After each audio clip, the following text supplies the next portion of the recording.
Good morning.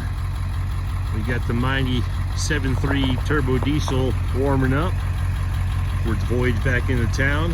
Found a nice little secluded area out here to camp last night. It's really nice out here. It's off one of these, just one of the forest roads out here north of Payson. It's weird, I see a ton of elk and animals in town on the road, but I never see anything out here in the middle of nowhere.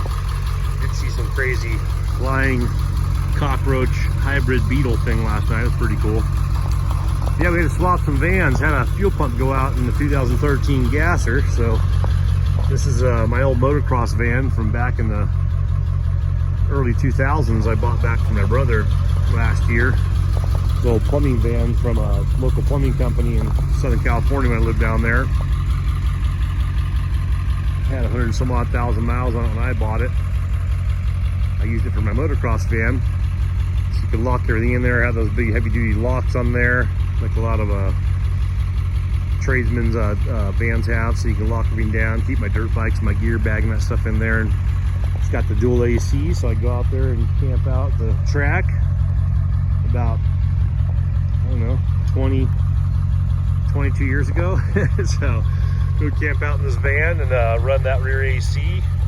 Lucky I didn't get any sort of exhaust inhalation issues, but just run that thing and sleep at the track or at a job site and ride motocross.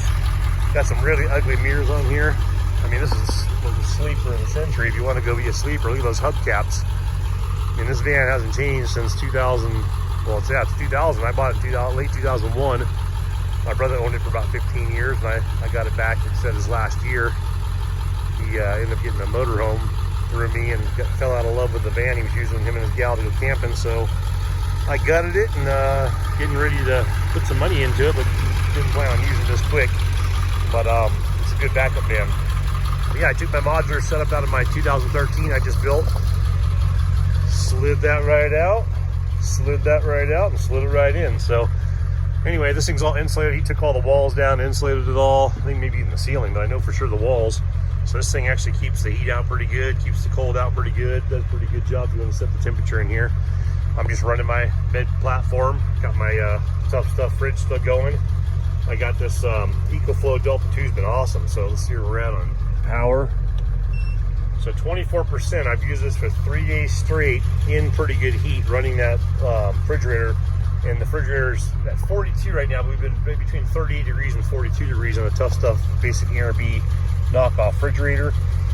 And so yeah, it's ran that for 3 days solid with no recharge, so that's pretty good. So 70 plus percent used in 3 days, so I'll probably get 4 days of usage without having any sort of recharge on this thing. And I have a solar panel I'm going to throw on my roof rack, either on this van or my other van. A 100-watt solar panel I'll have in the front, and I'll have a lead come down and charge that throughout the day. So once I get that up there, that thing will basically provide me electricity power for that refrigerator around the clock, charging components, charge up that fan. That's just a little ryobi fan. It's actually a little bit big. It's my shop fan, but I wanted to bring a battery operated fan. I throw it on here at nighttime, blow some cold air back there, some fresh air, just some recirculating air, and it's been really nice. So anyway, I got the swivel seat in this one, pretty nice. These are my 2013 van seats. I chucked them in here because the seats that come with this van are like the old vinyl and they're in really bad shape right now. Not actually, the passenger seat's in really good shape, the one I have at home, but the driver's seat is pretty bad, pretty chewed up from all the motocross days and plumbing days this thing's had before now. But yeah, so I'm going to be looking at either reupholstering those seats and putting them back in here, put these back in my 2013, but I do like the swivel, makes it really nice to just chill out in here. And he put the Hercules liner in here, the stuff you get from Pep Boys or Walmart. So he lined the whole floor of this thing. It's not overly abrasive for your feet or anything like that, but it's nice. You can actually take everything out of here and just spray it out with a hose. Pretty nice. So anyway, just checking in. Hope everyone's getting out and doing a little camping, enjoying life. Like I said, when I'm on the road, I try and use the vans as much as possible. Just a lot cheaper than hitting a hotel. And I like waking up in this environment, 15 minutes out of town as opposed to in the city. I'll do the Walmart life every now and then if I have to, or the truck stop, but this is kind of where I like to try and focus on when I'm traveling. Right on, guys. Be safe.